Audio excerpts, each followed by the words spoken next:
누가복음 12장 13절에서 21절까지 말씀입니다. 누가복음 12장 13절에서 21절, 신약성경 114쪽 찾으신 줄 알고 제가 봉독합니다. 무리 중에 한 사람이 이르되 선생님, 내 형을 명하여 유산을 나와 나누게 하소서 하니, 이르시되 이 사람아, 누가 나를 너희의 재판장이나 물건 나누는 자로 세웠느냐 하시고, 그들에게 이르시되 삶과 모든 탐심을 물리치라. 사람의 생명이 그 소유에 넉넉한 데 있지 아니하니라 하시고, 또 비유로 그들에게 말하여 이르시되 한 부자가 그 밭에 소출이 풍성하매 심중에 생각하여 이르되 내가 곡식 쌓아둘 곳이 없으니 어찌할까 하고, 또 이르되 내가 이렇게 하리라. 내 곳간을 헐고 더 크게 짓고 내 모든 곡식과 물건을 거기 쌓아두리라. 또 내가 내 영혼에게 이르되 영혼아, 여러 해 쓸 물건을 많이 쌓아두었으니 평안히 쉬고 먹고 마시고 즐거워하자 하리라 하되, 하나님은 이르시되 어리석은 자여, 오늘 밤에 내 영혼을 도로 찾으리니 그러면 내 준비한 것이 누구의 것이 되겠느냐 하셨으니, 자기를 위하여 재물을 쌓아두고 하나님께 대하여 부요하지 못한 자가 이와 같으니라. 아멘. 오늘 우리는 자본주의 사회 속에서 살고 있습니다. 자본주의에 대한 정의는 학자들마다 조금씩 차이가 있지만, 그럼에도 분명한 것은 자본주의 사회에서의 사회적 활동의 대부분이 재물, 즉 자본을 매개로 해서 이루어진다라는 것입니다. 즉 돈을 창출하고 소유하며 이를 매개로 사회적 활동을 수행하는 사회적 체제, 그것을 가리켜 자본주의라 말할 수 있습니다. 그러다 보니까 지금 이 시대에 있어서 가장 중요한 가치, 그리고 가장 우선시되는 것 중에 하나가 바로 재물, 돈이라고 할 수 있습니다. 하지만 이러한 자본주의 체제가 발전함에 따라서 오히려 여러 가지 역효과, 악영향도 나타나므로 돈에 대한 가치의 중요성에 대해서 그것을 바라보는 시선이 조금씩 다르게 나타나고 있는 것 또한 사실입니다. 먼저는 부정적인 시각으로 바라보는 분들도 있습니다. 자본주의 사회가 돈의 가치를 너무 중요하게 여김으로 인해서 과도한 경쟁이 생기게 되고, 그러므로 인간성의 소멸이나 또 돈이나 재물의 소유에 대한 사회적 계층이 탄생이 되어서 결국 빈익빈 부익부의 갈등들, 사회 불평등의 문제 등이 나타나는 것은 아니냐, 그런 측면에서 자본주의를 조금 부정적인 시각으로 보는 경우도 있습니다. 그러나 또 그와 반대로 매우 긍정적으로 바라보는 시각도 여전히 존재합니다. 오히려 자본주의 체제가 개개인의 노력에 대한 합리적인 대가를 얻게 해줌으로 인해서 오히려 인간 개개인의 자기 발전을 이룰 수 있도록 도와주고, 또 더 나은 삶에 대한 기대감을 갖게 함으로써 사회 전반을, 사회 전체를 발전시키는 그런 좋은 영향력을 가지고 있다, 이렇게 보기도 합니다. 이처럼 재물, 돈에 대한 다양한 사회적 시각들, 또 자본주의를 바라보는 다양한 시각들과 맞물려서 오래전부터 종교의 시각에서 바라보는 재물, 물질, 돈에 관한 시각들도 다양하게 존재하는 것을 볼 수 있습니다.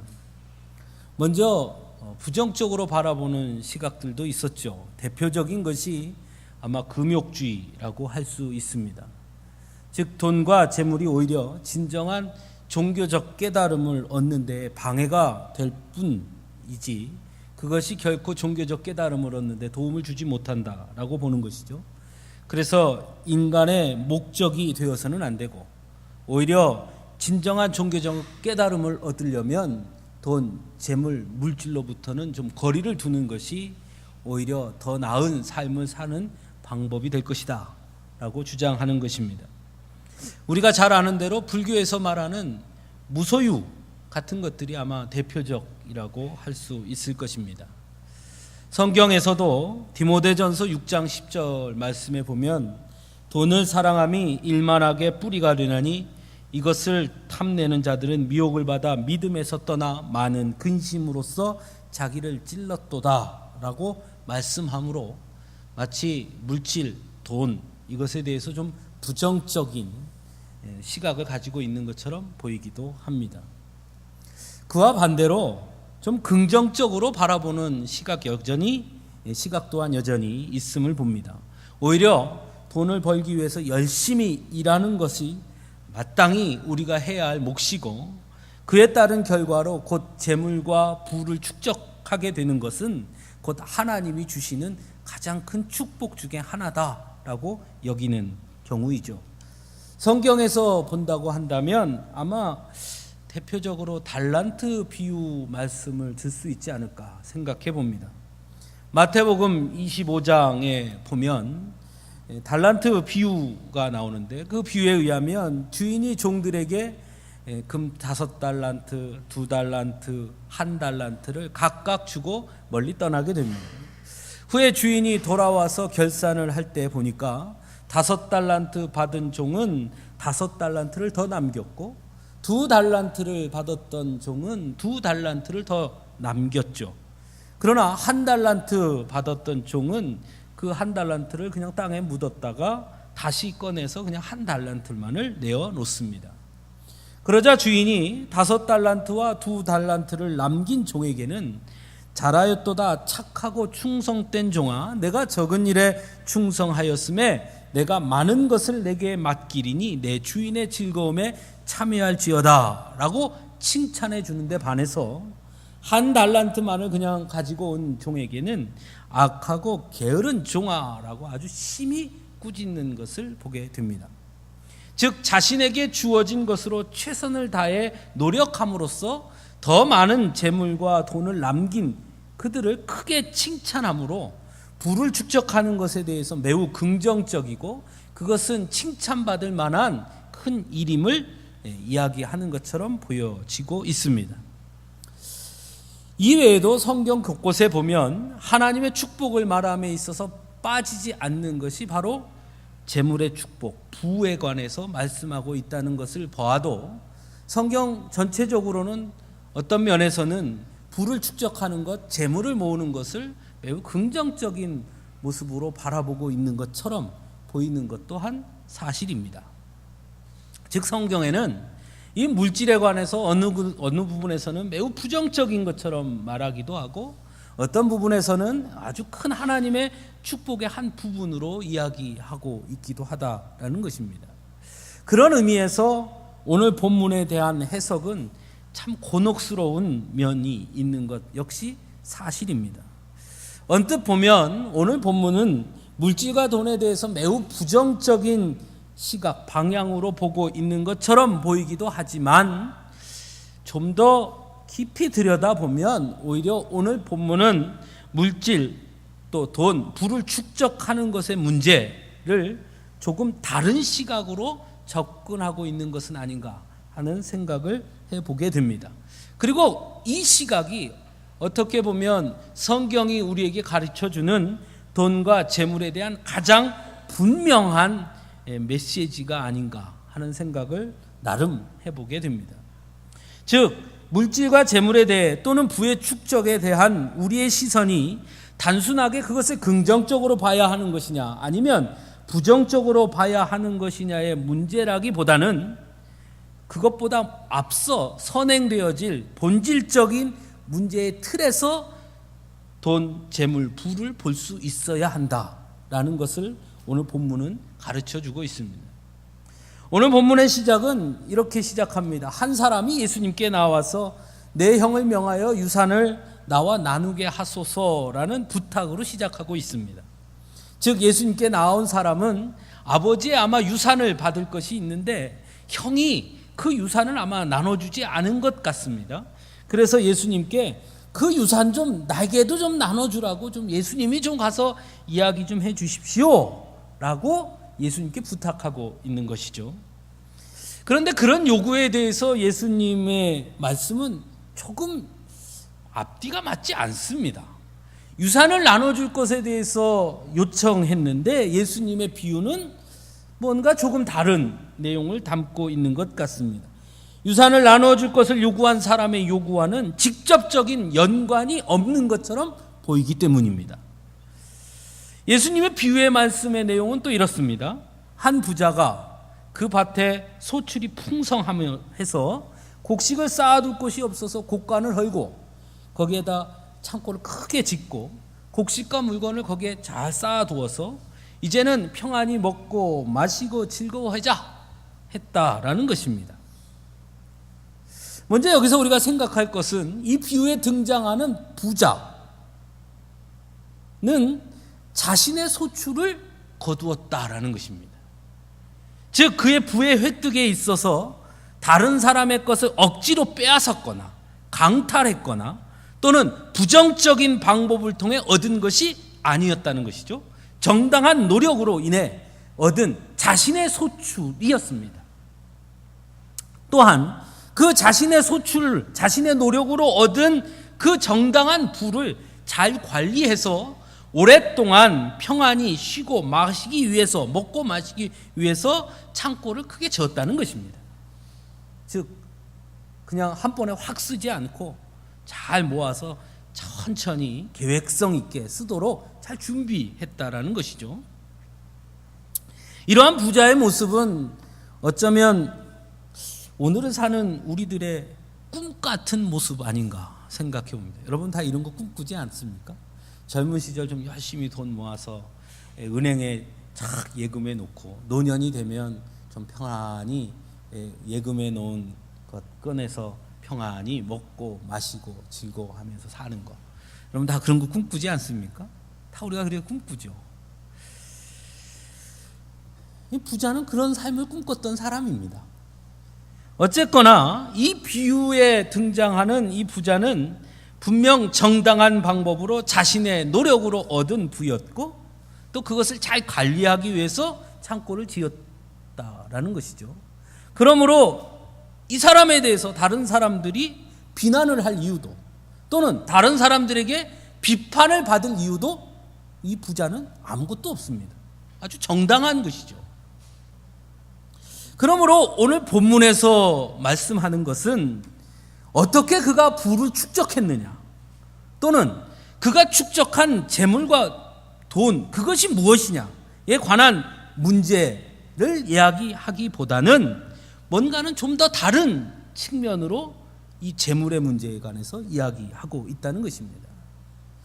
예수님은 오늘 비유에서 이 부자에게 이렇게 말씀하죠. 어리석은 자여 오늘 밤에 내 영혼을 도로 찾으리니 그러면 내 준비한 것이 누구의 것이 되겠느냐. 자기를 위하여 재물을 쌓아두고 하나님께 대하여 부요하지 못한 자가 이와 같으니라. 이렇게 말씀하십니다.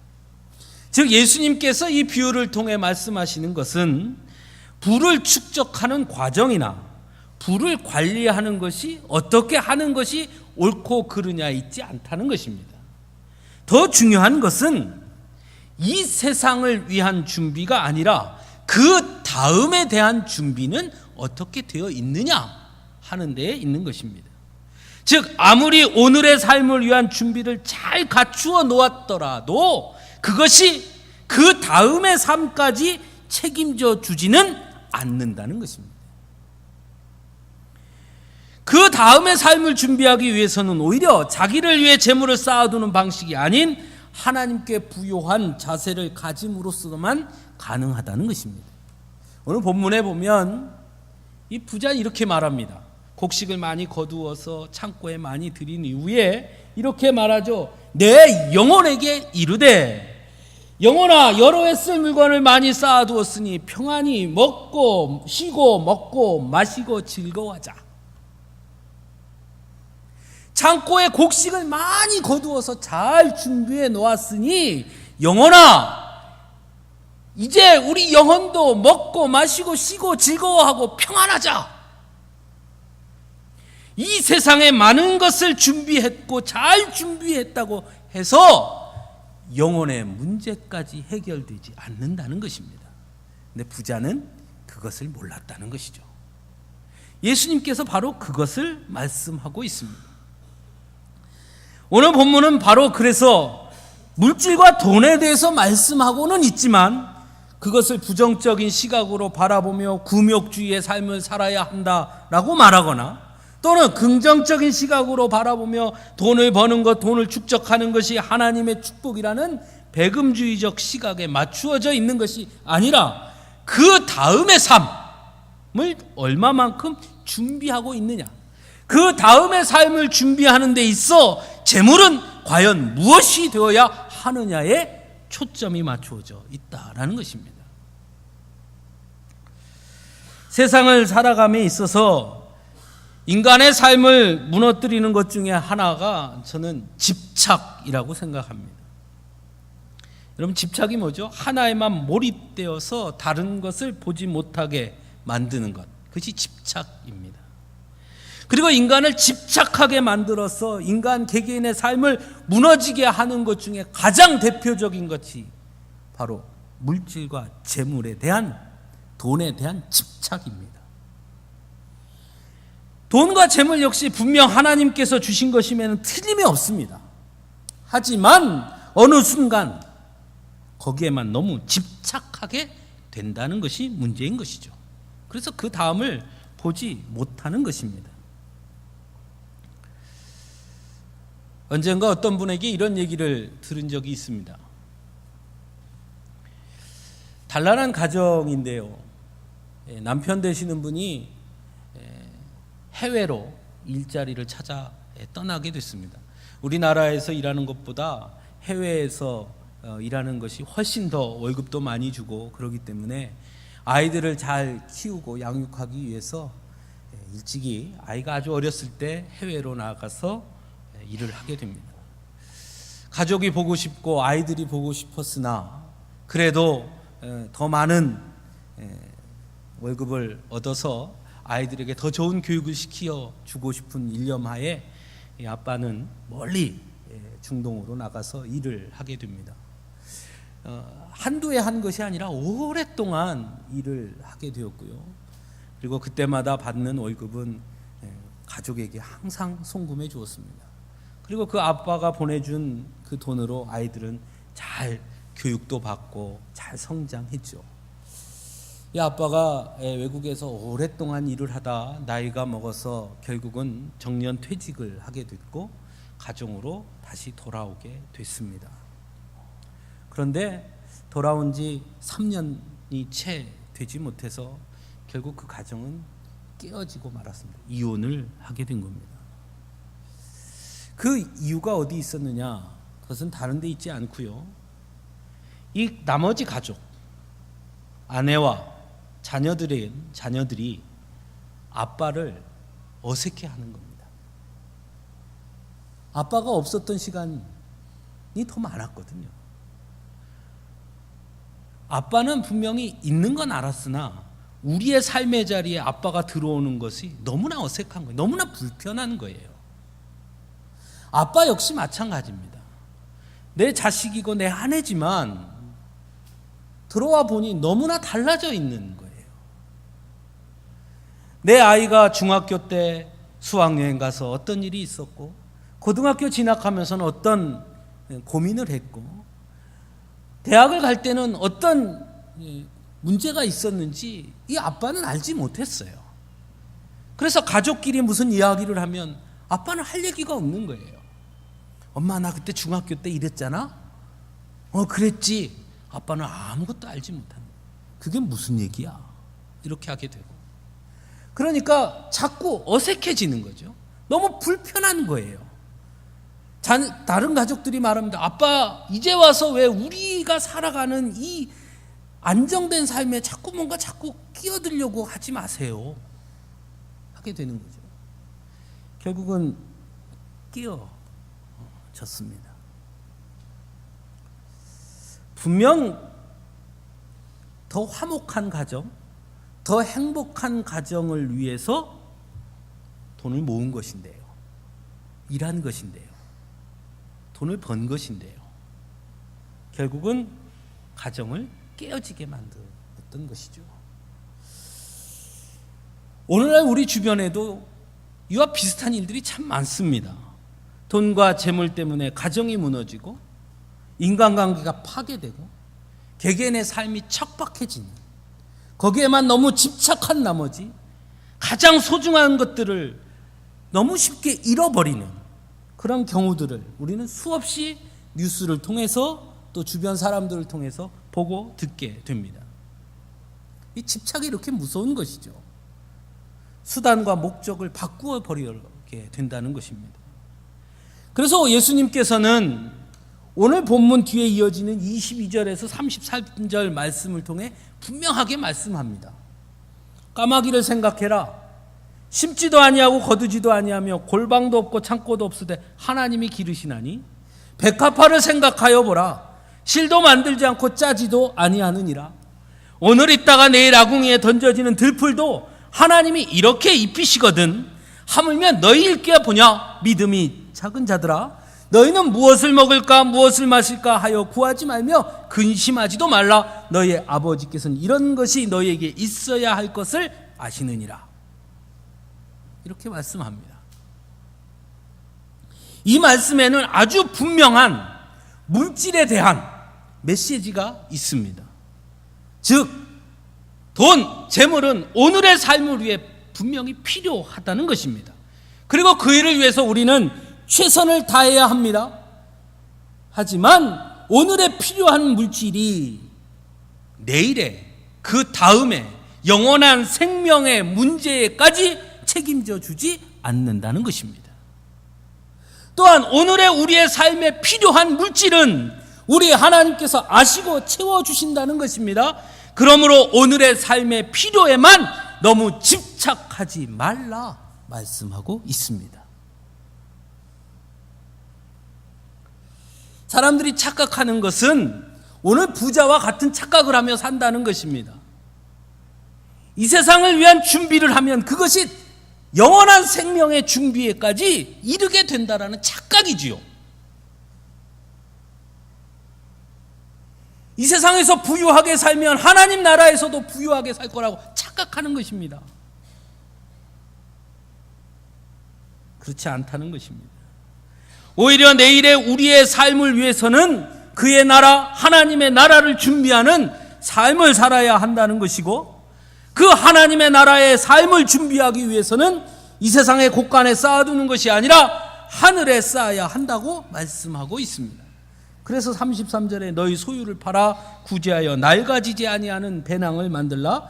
곧 하늘에 둔 바 다함이 없는 보물이니 거기는 도둑도 가까이 하는 일이 없고 좀도 먹는 일이 없느니라. 너희 보물 있는 곳에는 너희 마음도 있으리라 말씀하십니다.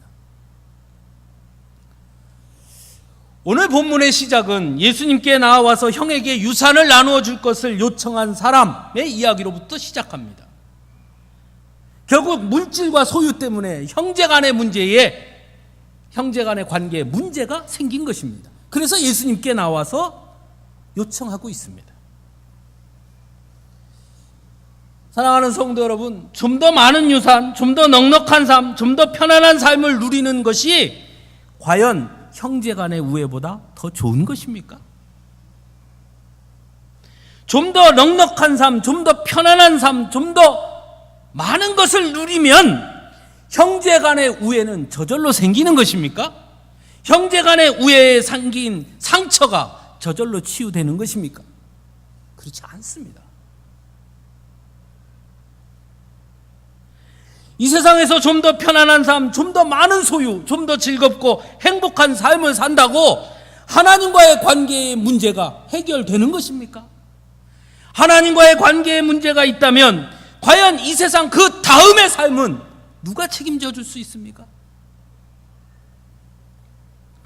다음을 보지 못하게 하는 것, 혹 지금의 문제에만 너무 집착하고 있기 때문은 아니겠습니까? 지금의 문제만 해결되면 그 다음은 어떻게 되겠지 하고 살지는 않느냐는 것입니다. 부자처럼 말입니다. 예수님은 오늘 본문에서 분명하게 말씀하십니다. 삶과 모든 탐심을 물리치라. 사람의 생명이 그 소유에 넉넉한 데 있지 아니하니라. 지금의 삶에 집착하면 탐심이 생기게 되는 것입니다. 그러면 그 다음을 보지 못합니다.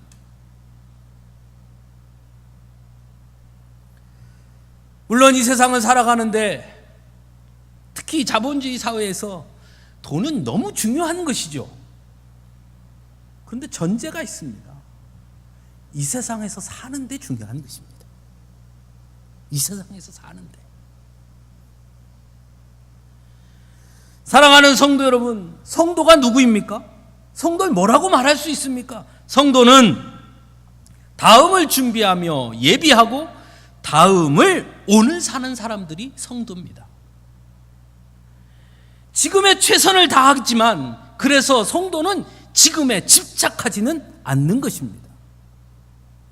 항상 다음을 준비하며 사는 것입니다. 다음이 주는 기쁨, 다음이 주는 기대, 그것으로 오늘을 사는 사람들이 성도인 것입니다. 그래서 물질과 돈에 지배당하지 않습니다. 오히려 물질과 돈을 지배하며 사는 사람들입니다. 그것이 성도입니다. 분명 많은 것을 소유하고 부를 축적하는 것은 하나님의 축복일 수 있습니다. 하지만 그것이 하나님의 축복이 되기 위해서는 전제 조건이 있습니다. 다음이 잘 준비되어 있은 다음에 부가 축적이 될 때 그것이 복입니다. 소유와 부의 축적에만 매달려 살아 그 다음을 준비하지 못한다면 아무리 많은 것을 누리고 축적했다 할지라도 그것은 결코 축복이 아닌 것입니다. 오늘의 필요를 위해 최선을 다해야 합니다. 그러나 우리가 궁극적으로 바라보며 열심히 준비해야 할 것은 그 다음의 삶, 영원한 생명, 하나님의 나라인 것입니다. 그러기 위해서 오늘의 세상의 곳간에 쌓아두는 것으로 만족하기보다는 하나님 나라에 쌓아둘 수 있어야 합니다. 하나님 나라에 쌓아둔다니까 또 다른 생각을 하실 수 있는데요. 하나님 나라에는 물질을 쌓는 것이 아닙니다. 거기는 우리의 믿음을 쌓는 것입니다. 거기에는 우리의 헌신을 쌓는 것이고요. 거기에는 사랑을 쌓는 것이고요. 거기에는 기도를 쌓는 것이고요. 거기에는 이웃을 긍휼히 여기는 마음을 쌓는 것입니다. 그것을 쌓는 일에 더 열심을 내야 합니다. 내 곳간에 물질을 채우는 것보다. 우리가 그것을 잊고 삽니다.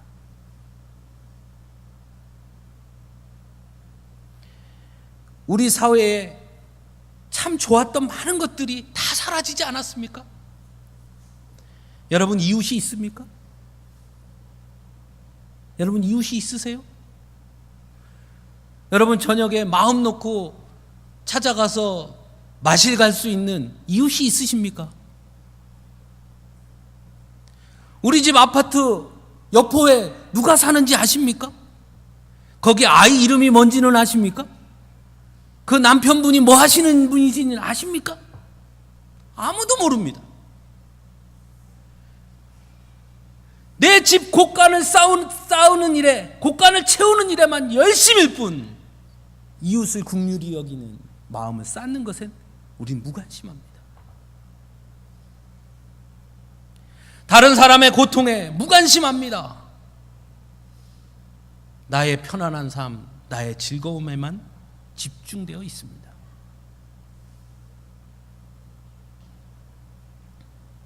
사랑하는 성도 여러분, 지금 여러분은 무엇을 위해 살고 계십니까? 여러분의 삶을 돌아보십시오. 난 지금 무엇을 위해 살고 있지? 오늘을 위해 사십니까? 오늘의 좀 더 편안함, 오늘의 좀 더 안락함을 위해서 사십니까? 그래서 오늘의 문제에 집중하고 집착하고 그래서 염려하고 근심하고 있지는 않습니까? 아니면 내일을 위해 사십니까? 하나님의 나라, 하나님의 영광, 영원한 생명을 준비하며 살고 계십니까? 비록 오늘을 살지만 그래서 내일 주어질 그 영광과 나라와 생명으로 인해 더 큰 소망과 기대를 가지고 살고 계십니까? 성도는 비록 오늘을 살지만 오늘에 집착하며 사는 것이 아니라 오늘을 살되 내일의 기쁨과 소망과 기대로 사는 자들이라는 것을 잊지 마시기 바랍니다. 그것을 잊어버리면 오늘에 아무리 많은 것을 쌓아두어도 아무 의미가 없는 것입니다. 재물은, 돈은 오늘 우리의 삶에 필요한 것입니다. 오늘 살 수 있는 만큼 가지고 그것으로 만족하며 살 수 있으면 되는 것입니다. 그것으로 그 다음을 준비할 수 있다는 착각에서 벗어나야 합니다. 우리 어렸을 때 불렀던 찬송 있잖아요. 돈으로도 못 가요, 하나님 나라. 여러분 다 아시죠? 돈으로도 못 가요, 하나님 나라. 그 다음 뭡니까 가사가? 믿음으로 가는 나라, 하나님 나라. 사랑하는 성도 여러분, 하나님 나라 가시기 원하십니까? 믿음으로 간답니다. 돈으로 못 간답니다. 아무리 많이 쌓아도 그것으로 못 간답니다. 그것으로 못 가니까 그게 필요 없다는 말씀이 아니라 그것은 오늘의 삶에 필요한 것입니다. 하나님도 그것이 오늘의 우리의 삶에 필요하다는 걸 아십니다.